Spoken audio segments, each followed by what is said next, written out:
Okay, then, in 1979, a man from Ushongo local government area in Benue State became the first civilian governor of Benue. And in just 4 years, he built more than all the other governors that came after him combined. Then a military coup took it all away. He fled Nigeria, sought asylum abroad, and was imprisoned when he eventually returned back to the country. He died at 50 with no money in his account and his name on half the buildings in Benue State. His name was Apollos Aper Aku, born in 1938 in Ushongo local government area. He was a teacher before he became a politician. This was a man who studied at Fura Bay University in Sierra Leone and then at Ahmadu Bello University in Zaria before entering public service. He was elected governor of Benue State in 1979 and then re-elected in 1983. He ruled for 4 years, just four, and he worked like a man who knew his time was limited. He built the Benue State University, which is still the only outstanding state-owned university in Benue State today. He built Makurdi International Market, which is still one of the best markets in north-central Nigeria.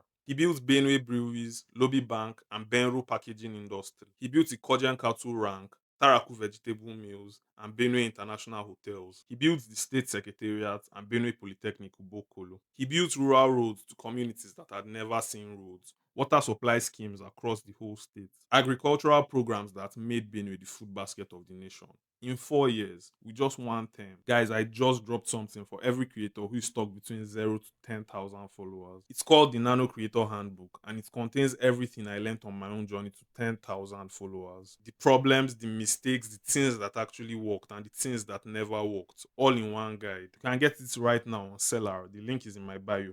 And if you want something more personal, I'm also taking clarity calls at the moment. Just me and you, looking at your own journey together and finding out what specifically works for you. It's also available on Seller. The link is in my bio. You can get it right now. Thank you very much. Let's get back to the story. On December 31st, 1983, General Muhammadu Buhari launched a military coup. Every civilian governor was removed and military officers took over the states. And the projects that Peaku had started, the water schemes, the agricultural programs, even the infrastructure were abandoned almost immediately. Apeaku fled Nigeria. He was a man who had just been re-elected as governor, who had just won a democratic mandate from the people of Benue, and he was seeking refuge in another country because the military had taken over power. He eventually returned and was arrested. The Buhari junta jailed him, and in detention, his health collapsed under very harsh conditions. He was released on health grounds and died in November 1988, aged 50 years old. When investigators looked at his accounts after his death, they found nothing.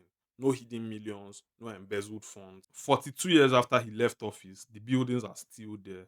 The university he started, the markets he built, and the roads he constructed. Every governor that came after him tried and failed to match what he did in 4 years. And yet, most Nigerians outside of Benue, and even in Benue, have never heard of him. He built a state, fled a coup, sought asylum, came home, was imprisoned, and died broke at 50. Nigeria has a long tradition of consuming the people who genuinely tried to build it. Follow for more Nigerian stories the world forgot to tell.